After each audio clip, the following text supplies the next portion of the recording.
Olá, meu povo da internet, sejam todos bem-vindos. Muito prazer em vê-los novamente. Sou o Paulo do canal Paulo Açaí e nesse momento eu venho aqui falar para vocês uma coisa bem legal, né?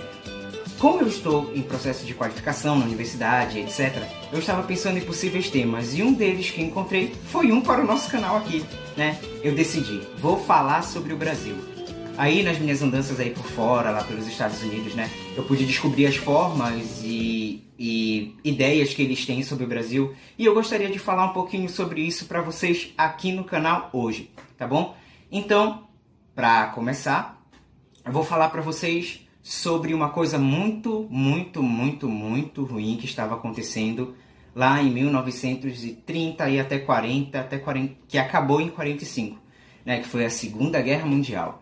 Naquela época a Alemanha nazista se levantava com Hitler e vários países se aliavam para lutar contra essa ideia de nazismo e etc.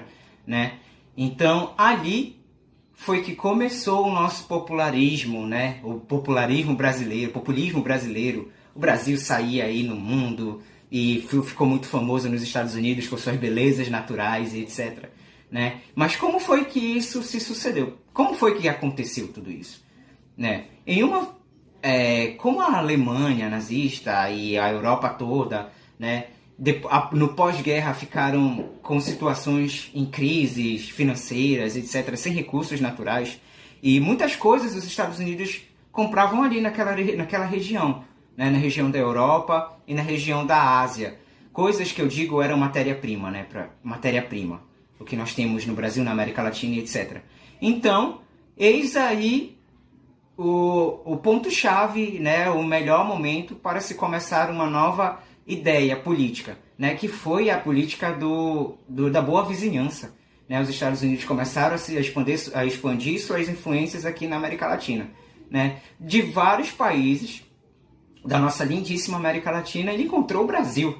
Né? O Brasil lindíssimo e tal, com suas riquezas. Né? A nossa capital ainda era no Rio de Janeiro e quem visitou a gente naquela época foi o próprio Roosevelt, né, o presidente dos Estados Unidos. Veio e fez acordos econômicos e diplomáticos e etc.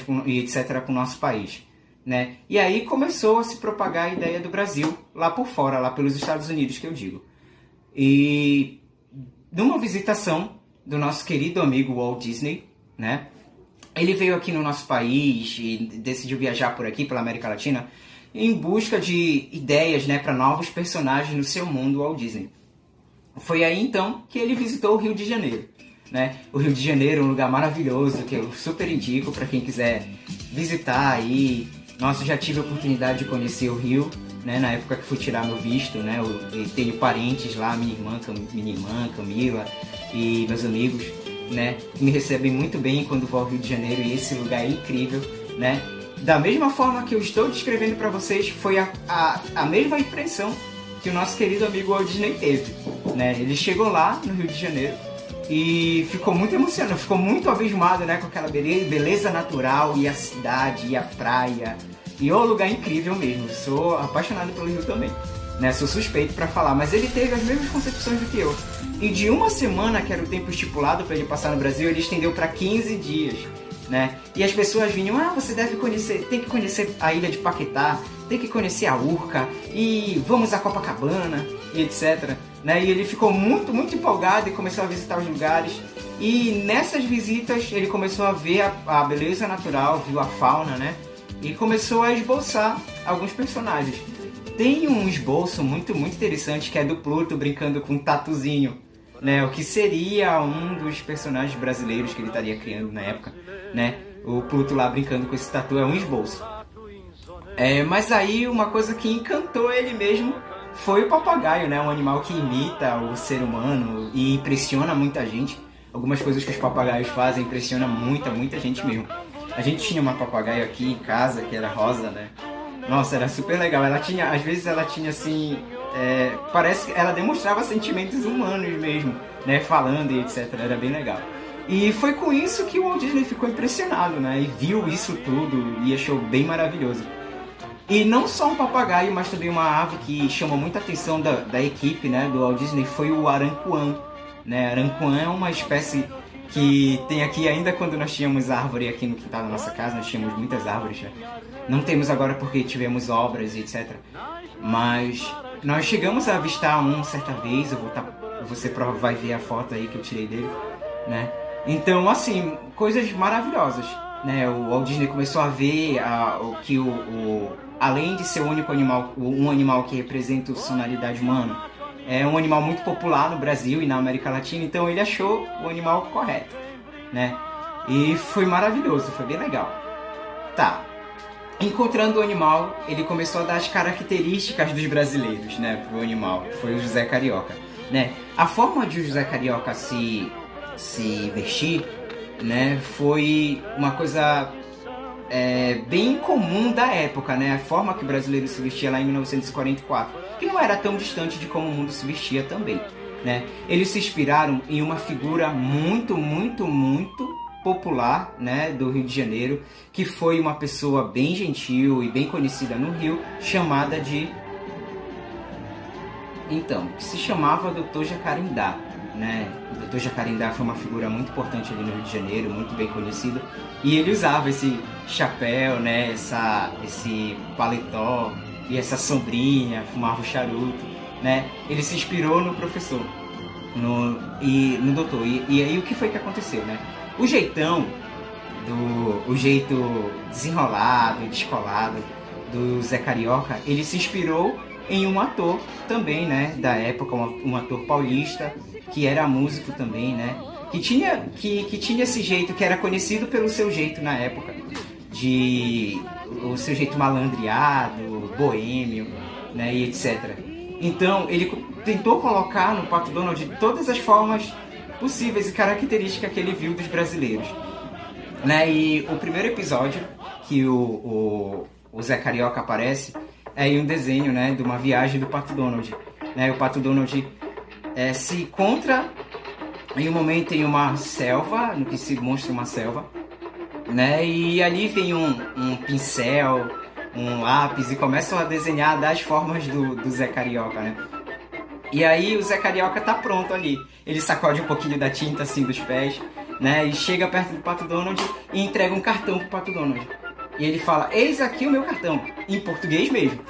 E aí o Pato Donald pega e tenta ler, né? Como é americano, fala inglês, tenta pronunciar Zé Carioca, Rio. E é bem engraçado essa parte. E aí o Zé Carioca fala: não, me chamo José Carioca, Rio de Janeiro, Brasil, né? Aquela forma imponente e bem descolada de falar. E aí ele fala: você tem um para me dar? E aí o Pato Donald fica sem entender. Aí ele faz que nem os paraenses aqui, né? Os paraenses, quando vem alguém daí de fora, né, que não fala o idioma, né, o português, eles tentam se comunicar mostrando geralmente as coisas, né? Mostrando assim. Aí ele faz a mesma coisa. É um clássico do brasileiro. O brasileiro tenta se comunicar mostrando, né? E aí ele fala assim: você tem um? E aí o Pato Donald pega o cartão dele e entrega pra ele, né? E aí ele pega o cartão, o Zé Carioca pega o cartão do Pato Donald e lê e... Donald the Duck, Hollywood. E aí ele fala: nossa, o Pato Donald! Ai, que maravilha, o Pato Donald! E começa e vai lá e fica empolgado. E aí ele chega perto do Pato Donald, o Pato Donald vê a empolgação dele. O Pato Donald estende a mão pra ele apertar, né? O nice to meet you, como os americanos falam, né? E se cumprimenta assim, né? Mas ele vem e ele, em vez de ele apertar a mão do Pato Donald, ele dá um abraço no Pato Donald assim. Aí ele fala: vem aqui, me dê um abraço, um quebra-costela, né? E aí ele abraça o Pato Donald fica ali meio assim, que nem como acontece até hoje, né? Nós brasileiros temos o costume de abraçar as pessoas e etc. Né? Os americanos não, eles já são mais formais, né? E enfim, só um aperto de mão já vale. Né? Mas nós brasileiros não, nós somos um povo assim, espirituoso e etc. Né? E aí ele chega, abraça o Donald e ele começa a falar: nossa, eu vou lhe levar para ver o Rio de Janeiro, você vai visitar a Urca, vai visitar Copacabana, a ilha de Paquetá, e começa a falar várias coisas de Cabo Frio. E o Pato Donald começa a pesquisar os lugares e é uma coisa bem legal, porque o Walt Disney dizia que foi assim, né? Quando ele conhecia um brasileiro, o brasileiro dizia pra ele: você tem que conhecer a Lapa, tem que conhecer Ipanema. E aí ele ficava pesquisando os lugares, e a mesma coisa acontece com o Pato Donald. O Pato Donald fica pesquisando lá assim, os livros, né? Onde são essas cidades, etc. Né? E aí eis que ele fala né? E então, como qualquer brasileiro, ele começa a improvisar no inglês, e aí ele fala um inglês bem brasileiro, e aí ele fala: As you Americans say, let's go see the town. Fala assim, né? Que nem nós brasileiros, com sotaque bem brasileiro. Nossa, é maravilhoso. E aí então começa, né, o popularismo do Brasil lá fora. O Brasil começa a ser propagado, né, através dos desenhos, através das mídias, e nós sabemos o quanto a mídia tem o poder de propagar uma imagem, sendo ela boa ou não. Né, a mídia tem esse poder de distribuição, de propagação, perdão.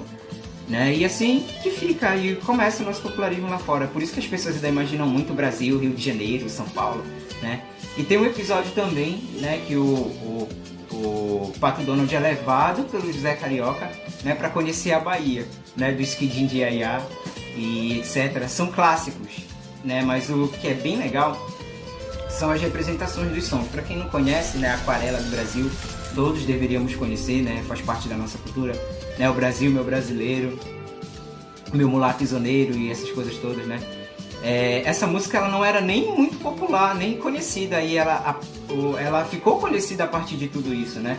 O samba era aquele samba mais tradicional, né? O samba de gafieira que a gente conhece, né? Esse era o samba, né? Que o Walt Disney conhecia e o mundo conhecia. E aí começou um popularismo muito grande do Brasil. A nossa primeira atriz e cantora muito famosa, Carmen Miranda, né? Começou a fazer um sucesso e é a única brasileira, não, para quem não sabe, Carmen Miranda não era brasileira, era portuguesa, né? E é a única que representa o Brasil, que tem a mão lá na calçada, os pares de mão lá na calçada da fama, lá em Hollywood, né? E muito, muito legal. Vale a pena muito conhecer. Eu espero que eu possa ter informado vocês de bastante coisa aqui, tá bom? O Brasil ele começou a se popularizar assim, né? Foi através das mídias. E até hoje muitas pessoas têm as mesmas concepções. Ah, Rio, Brasil, samba. E assim, eu me lembro de... Aí agora vem as minhas experiências, né? Eu me lembro de quando eu cheguei na casa, onde eu fiquei hospedado lá em Boston. Foi onde eu tive mais contato com as pessoas. Então, assim, a senhora era uma família bem tradicional dos Estados Unidos mesmo, né? E aí eles perguntavam pra mim: você gosta disso? E o futebol? E o samba? Né? Ainda é essa concepção que tem, mas o Brasil vai muito além disso, né? Nós temos produções grandíssimas, científicas, históricas, uma história muito linda de revolta, revolução e de aquisições, de realizações e etc. Né? São coisas muito maravilhosas que nós só encontramos aqui no Brasil. Né, pessoal? Eu espero que eu possa ter colaborado com vocês. Eu vou deixar alguns links de alguns vídeos aqui para você dar uma olhada e ver alguns documentários sobre o Brasil, sobre o popularismo do Brasil, a Segunda Guerra Mundial. Tá bom, pessoal? Aí no meu vídeo. E você que é meu aluno, você que me conhece pessoalmente, você que é daqui de Belém, do Rio de Janeiro, você pode estar me enviando mensagem se você quiser saber de mais coisas, tá ok? Eu agradeço muito a atenção de vocês, desejando a todos uma boa noite. Valeu!